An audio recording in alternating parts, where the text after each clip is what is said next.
Maynila, ang perlas ng silangan, ang pinakaabalang lungsod sa Pilipinas.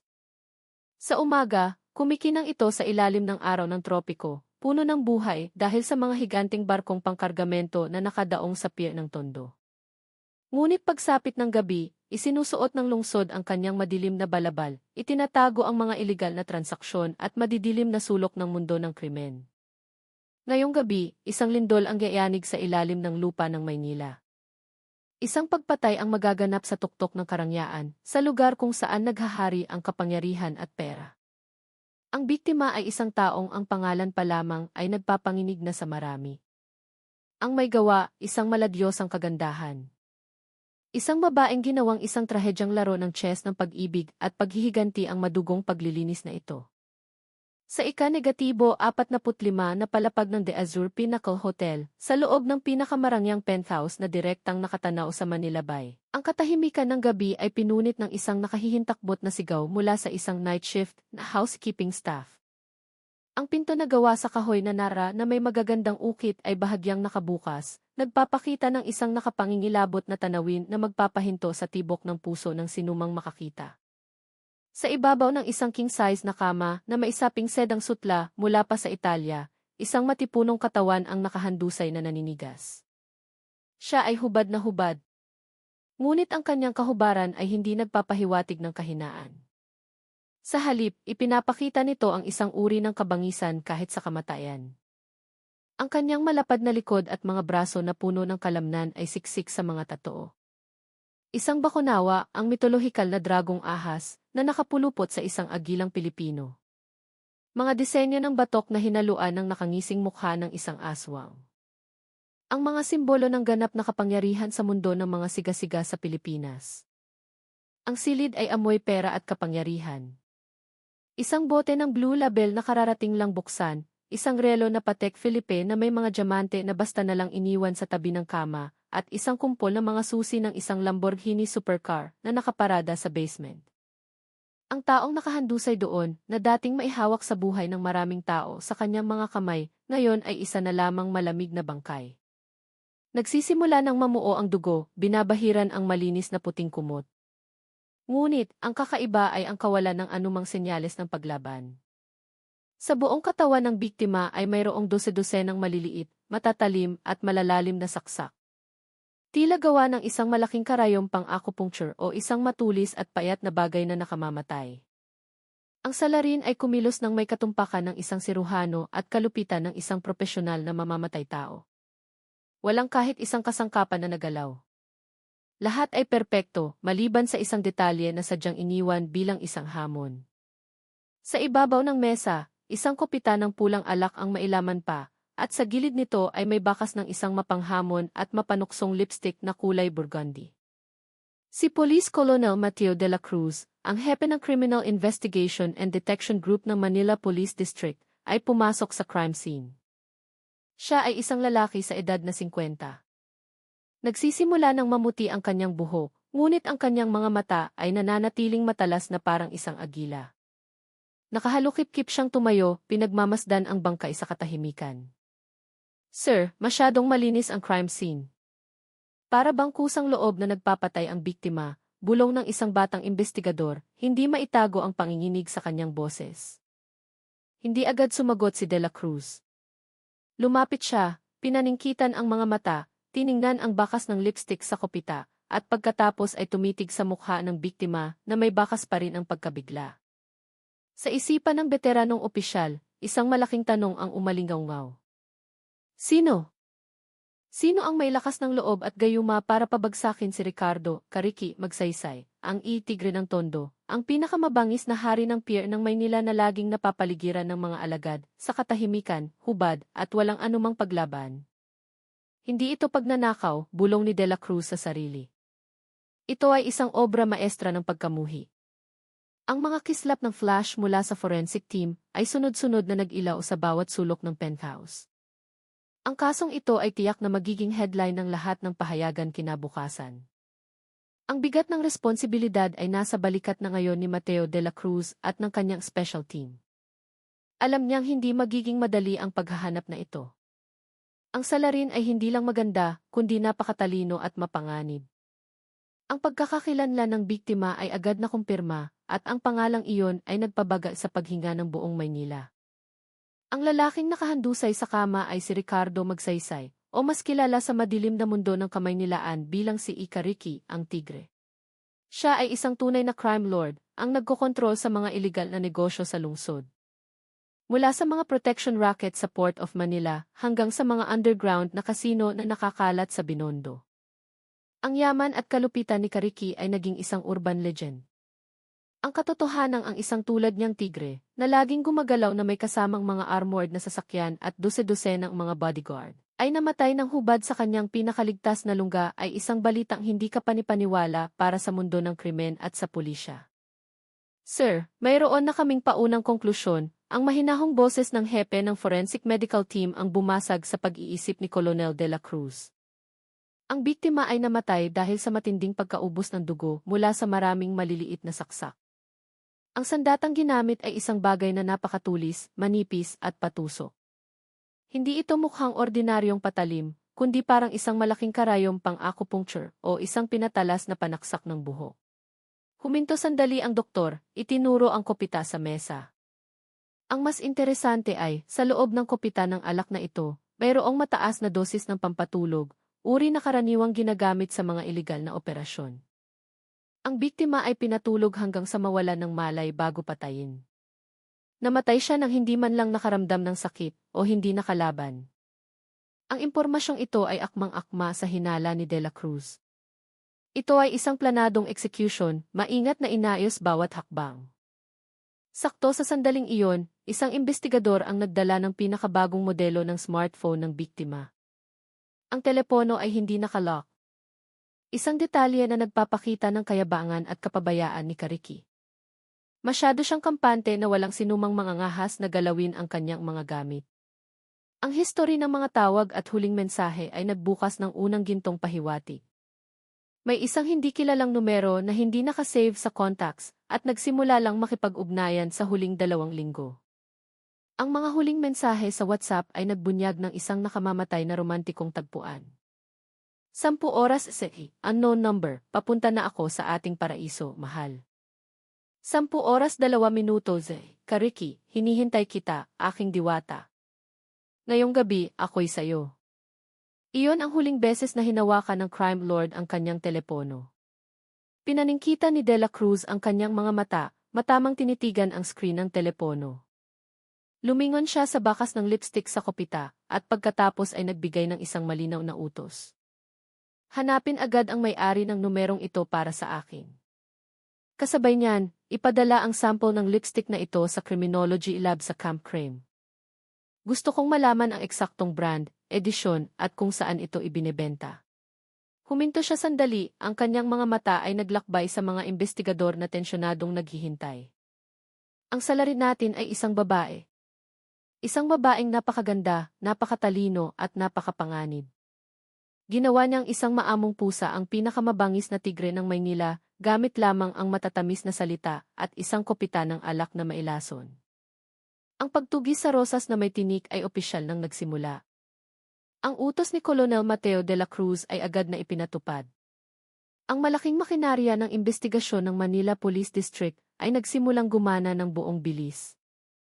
Lahat ng intelligence at high-tech na resources ay itinuon sa 2 pangunahing pahiwatig, ang misteryosong numero ng telepono at ang bakas ng mamahaling lipstick. Sa labas ng makapal na salamin ng bintana, kumikinang pa rin ang Maynila sa mga ilaw ng gabi. Ngunit sa likod ng karangyaan na iyon, isang bagyo sa ilalim ng lupa ang nagsisimula ng umugong. Ang scene of the crime operatives, SOCO, at ang anti-cybercrime group ay agad na kumilos. Sa loob ng command room na naliligo sa asul na liwanag mula sa dose-dosenang mga monitor, ang tensyon ay nakakasakal. Ang tunog ng mabilis na pag-type sa keyboard ay walang tigil, kasabay ng maikli, ngunit matalas na komunikasyon sa pagitan ng mga opisyal. Gamit ang malalim na investigasyon, sa loob lamang ng ilang oras, natunto nila ang huling lokasyon ng signal ng misteryosong telepono. Ang signal ay namatay pagkatapos ng hating gabi sa isang elitistang residential area na hindi kalayuan sa Port of Manila. Ang data mula sa mga cell site tower ay masusing sinuri, iginuguhit ang putol-putol ngunit kahina-hinalang ruta ng suspect. Kasabay nito, dumating ang resulta ng pagsusuri sa lipstick mula sa forensic lab. Sir, tingnan ninyo ito. Isang forensic expert ang nag-abot ng ulat. Ito ay isang Midnight Rose variant, isang limited edition mula sa isang French luxury brand. Sa buong Maynila, 3 eksklusibong cosmetic store lang sa Greenbelt ang nagbebenta nito. At ang listahan ng mga customer na bumili nito noong nakaraang buwan ay hindi mahaba. Tumango si Colonel de la Cruz, ang kanyang mga mata ay kumislap ng matalim. Agad niyang hinati ang special team sa 2 grupo.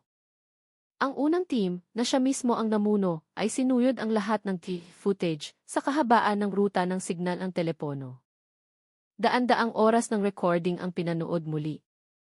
Ito ay isang trabahong tulad ng paghahanap ng karayom sa isang bunto ng dayami, nangangailangan ng pambihirang pasensya. Kailangang titigan ng mga investigador ang bawat taxi, bawat motorsiklo na dumaan sa madilim na gabi, umaasang makahanap ng isang kahina-hinalang silweta. Ang pangalawang team ay nakatuon sa mga customer na bumili ng lipstick ng kamatayan.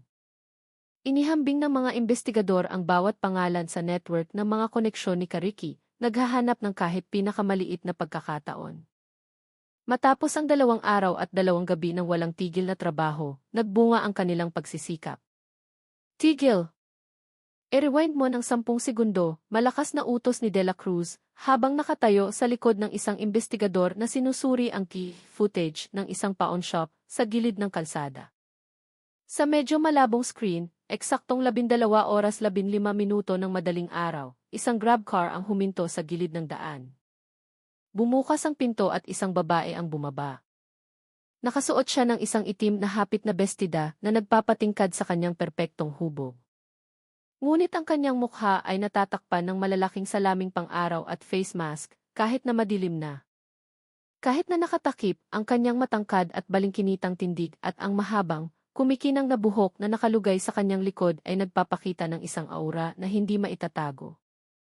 Ang sasakyan at ang oras ng paglitaw nito ay tugmang-tugma sa ruta ng misteryosong numero ng telepono. Halos kasabay nito, dumating ang balita mula sa ikalawang team.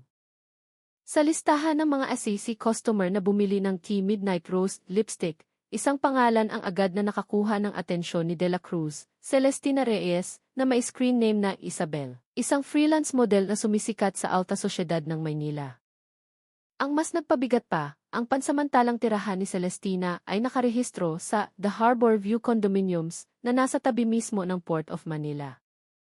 Ang lokasyon kung saan nawala ang signal ng telepono ng suspect. Bahagyang hinampas ni De La Cruz ang mesa, isang malamig na ngiti ang sumilay sa kanyang mga labi. Lahat ng piraso ng puzzle ay nagkakabit-kabit na. Celestina Reyes o Isabel. Siya ang diwatang nagpadala kay Kariki sa impyerno, bulong niya.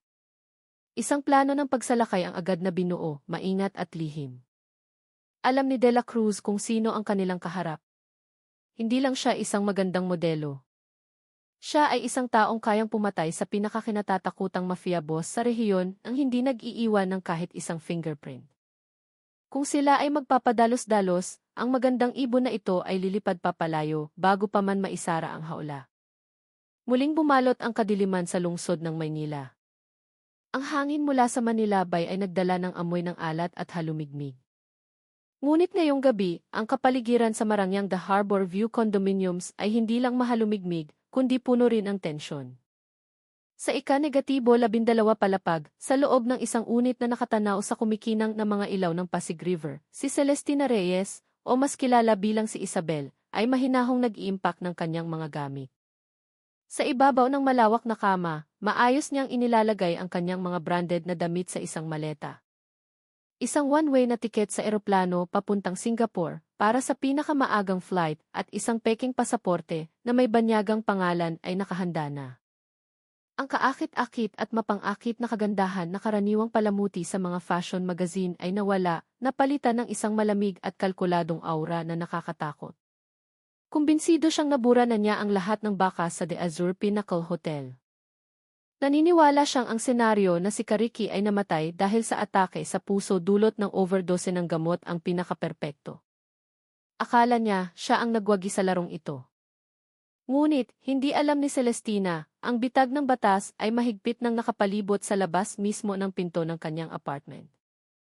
Sa ibaba ng gusali, mga operatiba mula sa Jatandras, nakadamit sibilyan, ay lihim ng hinarangan ang lahat ng labasan. Si Colonel de la Cruz ay nakaupo sa loob ng isang itim na command vehicle na nakatago sa likod ng mga puno. Ang kanyang mga mata ay hindi inaalis sa monitor na nagpapakita ng live feed mula sa isang hidden camera sa koridor. All positions, ready, ang boses ng team leader ay narinig sa walkie-talkie. Eksaktong 11 oras ng gabi, isang batang investigador na nagpanggap bilang isang Lalamove rider na may helmet na nakatakip sa mukha ang lumapit at pinindot ang doorbell ng unit 1205. Ding dong! Ang tunog ng doorbell ay tila tuyo. Sa loob, sandaling natigilan si Celestina. Sumilip siya sa peephole. Isang delivery rider na may hawak na maliit na pakete. Sino yan? Tanong niya mula sa loob. Ang kanyang boses ay kalmado pa rin, ngunit ang kanyang kanang kamay ay dahan-dahang kinuha ang isang kutsilyo para sa prutas sa mesa. Package po, ma'am. May delivery para kay Ma'am Isabelle, sagot ng investigador na may makapal na puntong probinsyano. Bahagyang bumaba ang pag-iingat ni Celestina. Inisip niyang marahil ay isang paalam na regalo mula sa isa sa kanyang mga panatiko. Nang bahagya pa lang niyang binubuksan ang pinto, bago pa man niya makita ng malinaw ang mukha ng naghahatid, bigla. Blag! Ang pinto ay sinipa ng malakas. Sumugod papasok ang special team na parang isang bagyo. Huwag kang gagalaw. Pulis ito. Natigilan si Celestina. Ang kanyang ekspresyon ay nagbago mula sa pagkabigla tungo sa takot at mabilis na naging kasing lamig ng yelo. Ang kanyang survival instinct ay nabuhay. Umatras siya, iwinasiwas ang kutsilyo. Ngunit minaliit niya ang mga sinanay na opisyal.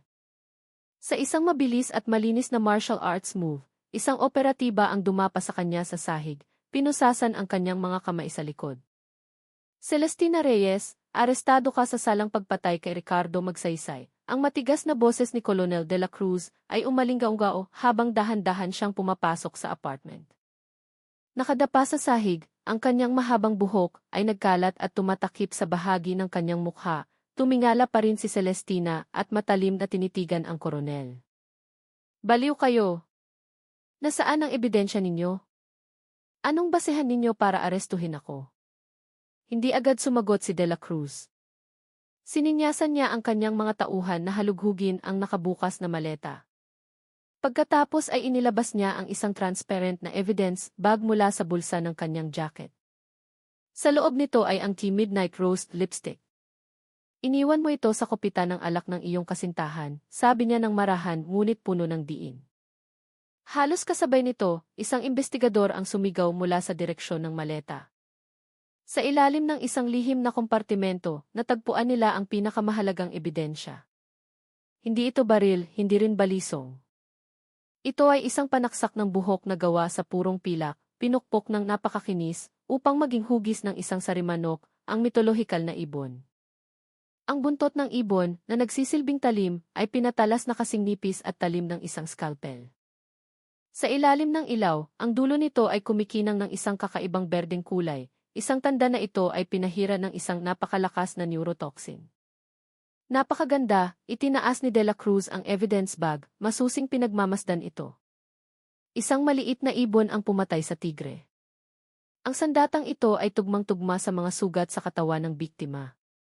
Nang makita ang panaksak ng buhok, sandaling nanginig ang mga mata ni Celestina, pagkatapos ay nanlamig. Ang kanyang kayabangan ay nadurog. Alam niyang tapos na ang laro. Ang kasong yumanig sa Maynila ay opisyal nang natagpuan ang salarin. Ngunit alam ni De La Cruz na sa likod ng malupit na pagpatay na ito, tiyak na may mas trahedyang kwento na nakatago. Bakit gagawin ng isang batang babae ang isang bagay na ganito kalupit? Sa loob ng interrogation room na may 4 na puting pader sa headquarters ng EV, ang hangin ay napakabigat na tila sa sabog. Walang sigawan, walang suntukan, tanging isang nakakabinging katahimikan sa pagitan ng dalawang taong nasa magkabilang panig ng batas.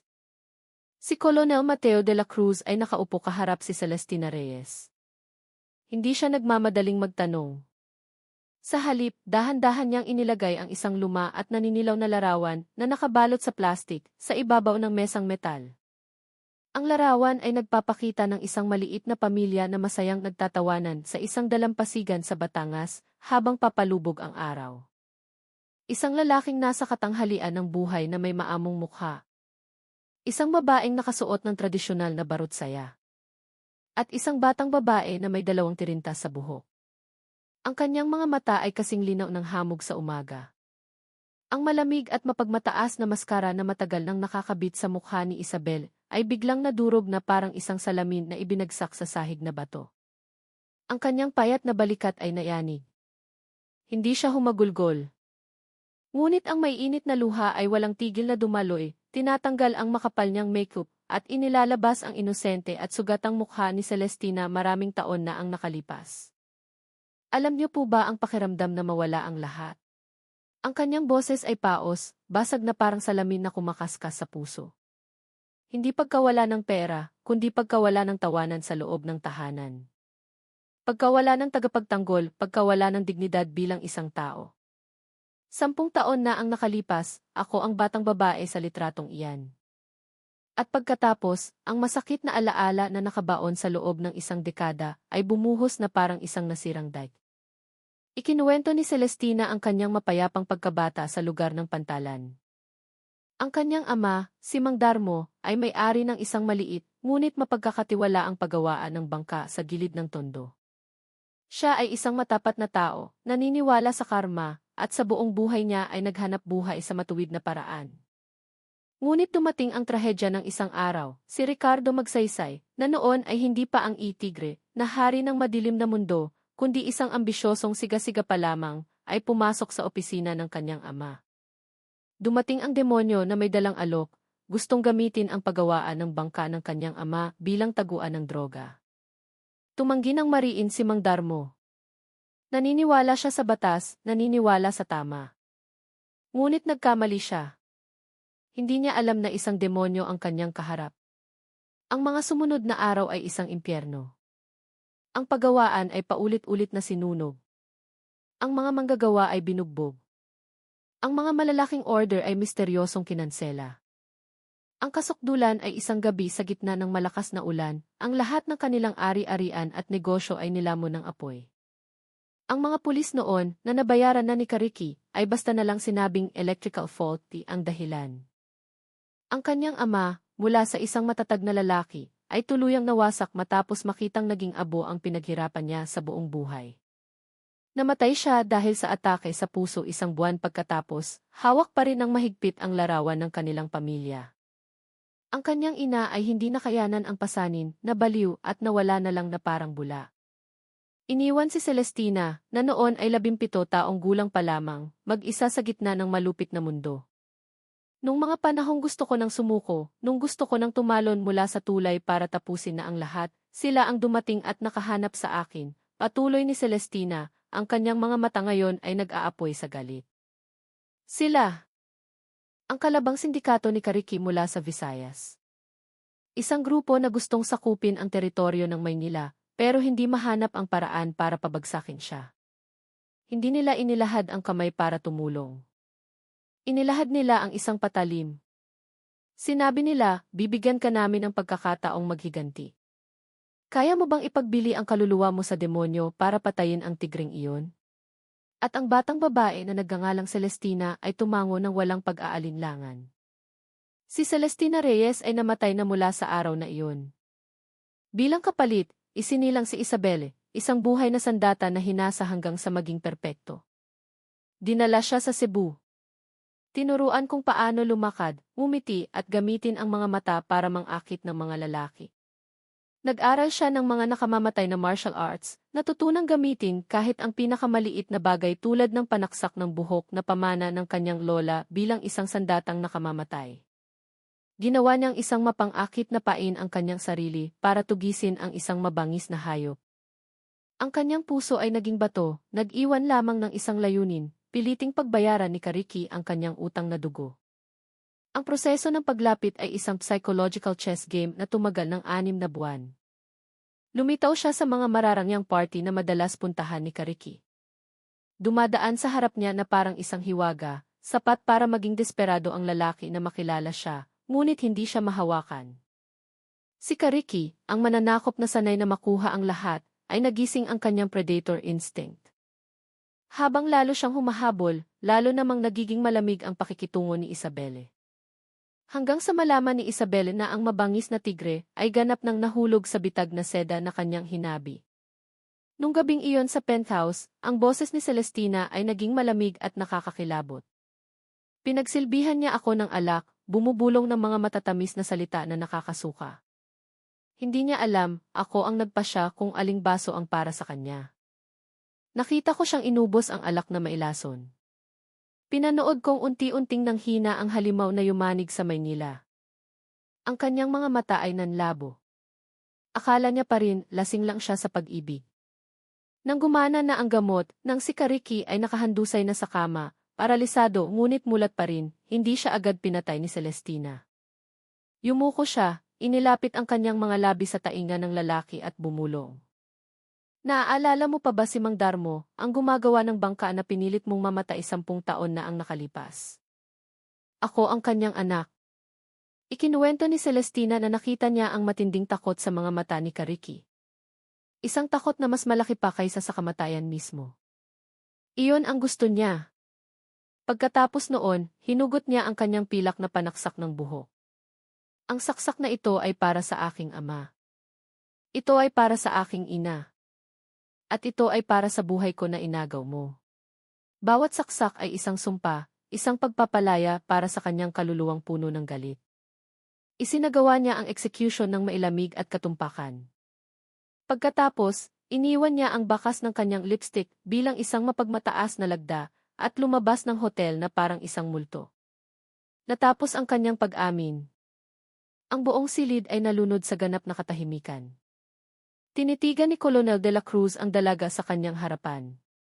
Ang kanyang puso ay naghahalo ang tungkulin at pagiging tao.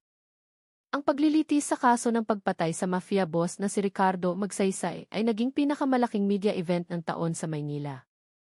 Sa labas ng Manila City Hall, libu-libong tao ang nagtipon na may dalang mga banner. Kalahati sa kanila ay mga biktima ng paniniil ng grupo ni Kariki na dumating upang ipagdiwang ang pagkamatay ng demonyo. Ang isa pang kalahati, na mas tahimik, ay nakikisimpatya kay Celestina Reyes, ang dalagang ipinagpalit ang kanyang buong buhay para sa katarungan ng kanyang pamilya. Sa loob ng korte, si Celestina ay nakatayo sa silya ng akusado, suot ang orange na uniforme ng bilanggo. Ang kanyang mukha ay walang makeup, ngunit nagpapakita pa rin ng isang matatag na kagandahan. Ang hukom, isang lalaking may puting buhok at kagalang-galang na mukha, ay nagsimulang basahin ang hatol. Kahit na sinikap ng kanyang abogado na gamitin ang kanyang trahedyang nakaraan bilang pampagaan, ang kanyang ginawa ay natagpo ang sinadya, planado at malupit. Premeditated murder. Ang akusadong si Celestina Reyes, umalingaw ang boses ng hukom, dahil sa bigat ng kanyang krimen, ang korte ay nagpapatao ng parusang kamatayan. Parusang kamatayan. Ang tunog ng martilyo na tumama sa mesa ay malakas. Tok, tok, tok. Nagkagulo ang buong korte, pagkatapos ay mabilis na nalunod sa katahimikan. Taliwas sa pagkabigla ng marami, tinanggap ni Celestina ang hatol ng may isang bahagyang ngiti. Mukha siyang kalmado at payapa. Hindi siya umapela. Para sa kanya, ang kamatayan ay hindi parusa. Ito ay isang pagpapalaya. Natupad na niya ang kanyang pangako sa kanyang mga magulang. Maaari na siyang pumunta at makasama sila. Ngunit hindi hinayaan ni Colonel de la Cruz na doon matapos ang lahat. Batay sa pag-amin ni Celestina, pinalawak niya ang kaso. Tinugis niya ang sindikato mula sa Visayas na siyang nasa likod ng lahat. Isang malawakang operasyon ang isinagawa. Dose-dose ng mga kriminal ang nahuli at ang mga pinuno ng sindikato ay hinatulan ng habambuhay na pagkabilanggo. Ang network ng krimen na gustong sumakop sa Maynila ay ganap na naputol. 6 na buwan ang lumipas. Si Colonel Mateo de la Cruz ay nakatayo sa baywalk, pinagmamasdan ang sikat na paglubog ng araw sa Manila Bay. Ang hangin ay malakas, dala ang amoy ng dagat. Ang kaso ay sarado na. Ngunit sa puso ng veteranong opisyal, mayroon pa ring malaking puwang. Naalala niya ang mga mata ni Celestina sa araw ng kanyang execution. Walang galit, tanging kapayapaan. Ang dalagang iyon, biktima ba siya o kriminal? Ang linya kung minsan ay napakanipis, nakakasugat sa puso. Ang katarungan ay naipatupad. Ang masama ay namatay, ang nagkasala ay pinarusahan. Ngunit walang tagumpay dito. Ang mayroon lamang ay mga pamilyang wasak, mga taong tinangay sa isang ipo-ipo ng ambisyon at paghihiganti. Ang Maynila ay nananatiling maringal, abala. Ngunit sa ilalim ng kumikinang na mga ilaw ng lungsod, ang kwento ng isang magandang multo na mamamatay tao at ng isang tigre ay mananatiling isang peklat magpakailanman. Isang mapait na paalala tungkol sa halaga ng isang krimen. Ang krimen, kahit nabalutin sa anumang anyo, maging ito man ay madilim na kapangyarihan o paghihiganti